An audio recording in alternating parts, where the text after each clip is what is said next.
Everyone. How are you doing? It's Dawn Michelle here. I'm the founder of A New Dawn Soul Therapy, and I help women connect to their souls.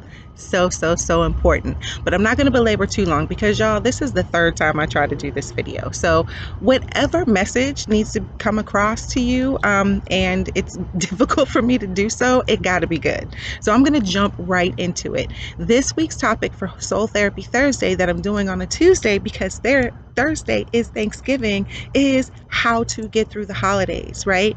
So I want to cover the 3 P's, the main reasons why we bring upon stress during the holidays, why we find the holiday time so stressful. Then I want to talk about your boundaries, some things that you want to ask yourself and consider as you jump into this time with friends and family.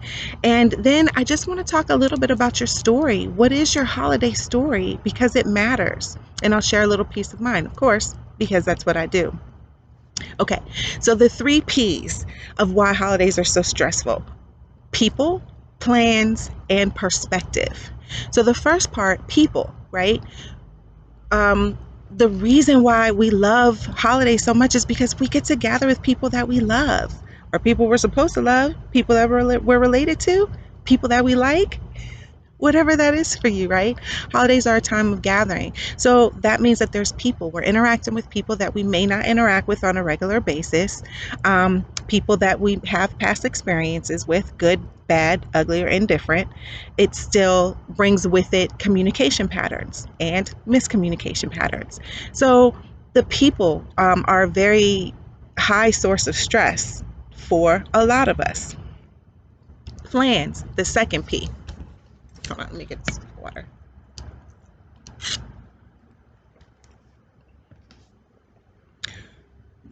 So the plans, right? Working out the logistics of whose house are we going to be at? Whose turn is it? Who's going to bring the sweet potato or the pumpkin pie? Who is going to do what? If I'm going to visit somebody, what are the logistics? Do I have to get a hotel room? Is this an overnight thing? Is it a daytime thing? What travel arrangements? Are the kids going to be okay? What am I going to do with the dog, right? If people are coming to you, am I able to accommodate all these people? Can I accommodate the different personalities? Do I have physical space in my house? You know, I got to make sure that I make sure that Brenda's gluten-free diet is respected, and I got to make sure that Bob's pork-free diet is respected. So the plans get stressful when we have to consider more people than what we're used to, ourselves and our immediate family. Then our perspective. Listen, if we're going into this like, oh God, I do not want to hear Paula's mouth this year, or oh, if my mom asks me when I'm going to get married one more time, or whatever it is, if you're dreading it, chances are it's going to be a negative experience for you. So what I encourage you to do when it comes to perspective is think about the things that you like. Think about the things that you actually look forward to, even if it's only 1 or 2 things. Focus on those things so that you can go into it with a more positive mindset so it won't be quite so awful for you. Okay, a lot of us in this day and time especially have to pivot. 2020 has been the year of the pivot, and you may want to go back and see the other video that I did before COVID hit about pivoting. It's so relevant. So a lot of us have to pivot. There are restrictions that are coming back in place right now, and I know for me, the pivot is going to require me not hugging my baby boy and his beautiful bride. So for the first time since he's been born, I won't be able to be with him over the holidays.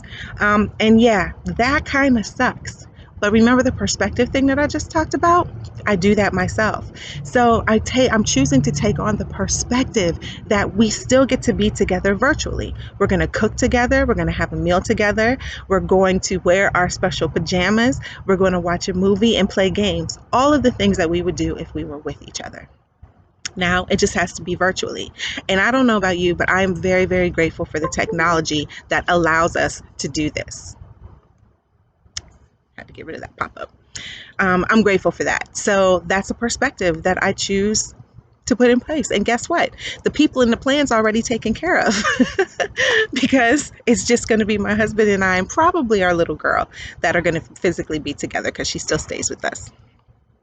So, the other thing is to keep in mind, there are many families that even before COVID and 2020 hit, that, military families, they always had to spend their holidays by themselves for the most part.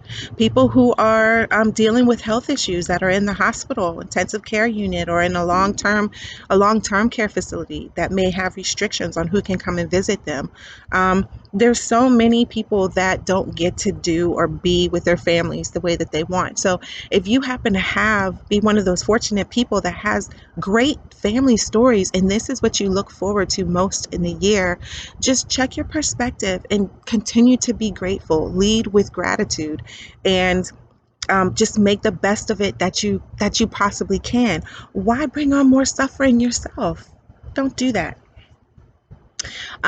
So I want to talk a little bit again about boundaries. So what are your boundaries? Boundaries are very important, and here are some key boundaries that you want to keep in mind as you are getting into the holidays.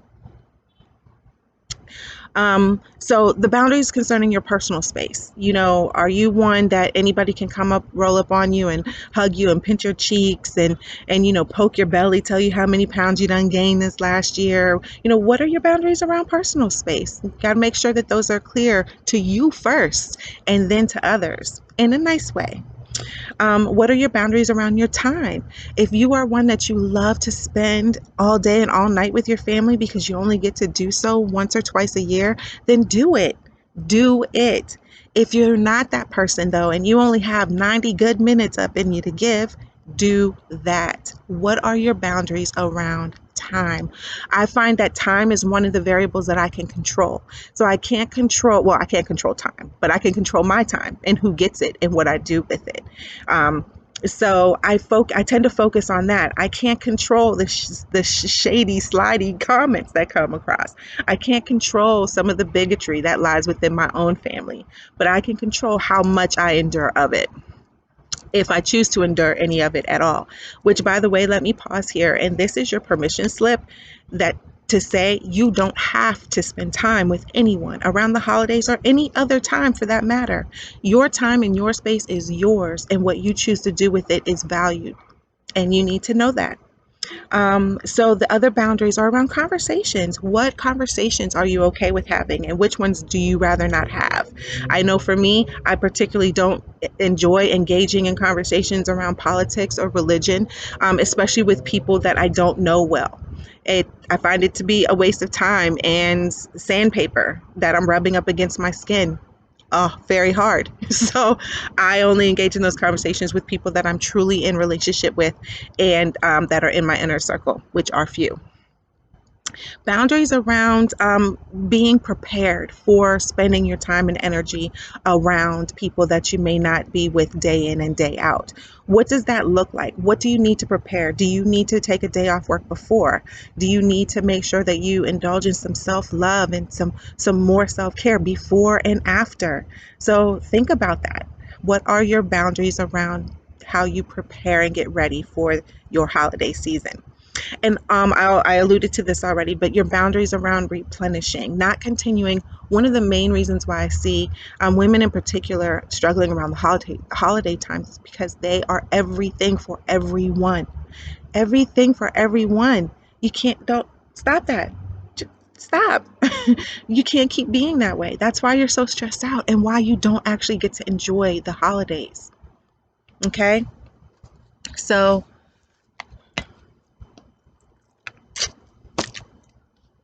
next is the holiday story.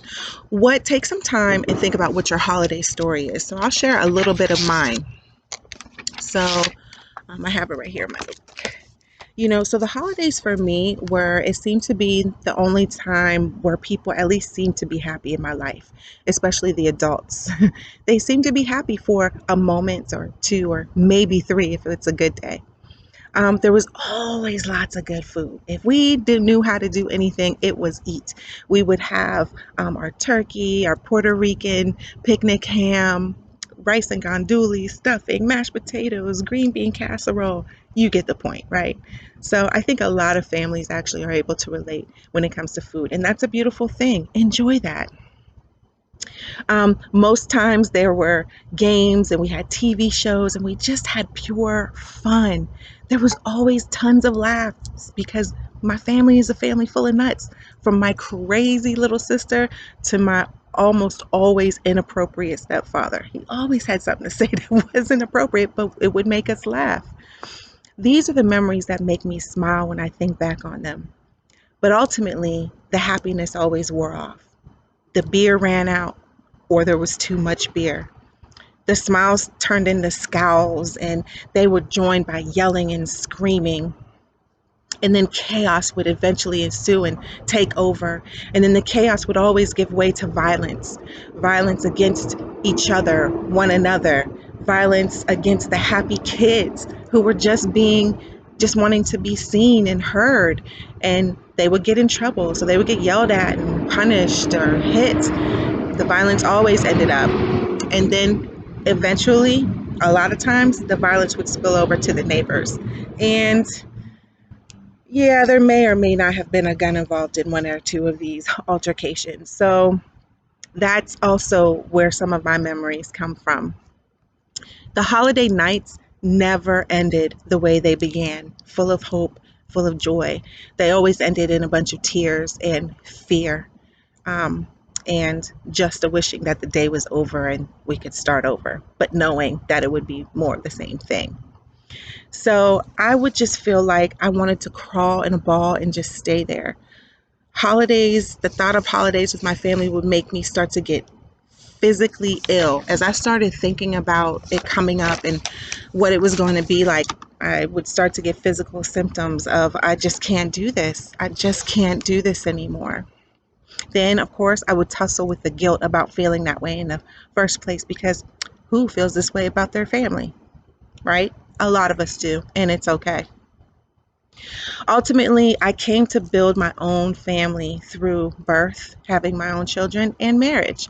And we have come over the years to create our own traditions of love and happiness. And as the more and more those began to unfold, the more I chose to always focus on creating these times and these moments for my children and my family, because that expands my choice. I can focus on that instead of the painful parts of the story that I just shared with you, because that's what the holidays were for me and my family of origin. That the more I built these things with my family, my family of procreation, it gave me a sense of safety, of security and freedom. And through that, it allowed me to be able to choose and focus on the good parts that I would remember about my holidays as a child. And so the funny times, the food that we ate way too much of, but we never really had throughout the year too much, and the comedy that my family brings. My stepdad, who has passed away now for a few years, he would call us the United Nations because we were all kinds of races. I mean, different races. My sister and I are half white and half black. My brother is half Puerto Rican, so he has really Italian-like features, so he looks like he's white. And then his kids, and then my kids, and my sister's kids, and then my stepdad was Puerto Rican, and half of us spoke Spanish, half of us didn't, and just the beautiful rainbow of colors that we represented is something that I get to hold on to now and be proud of.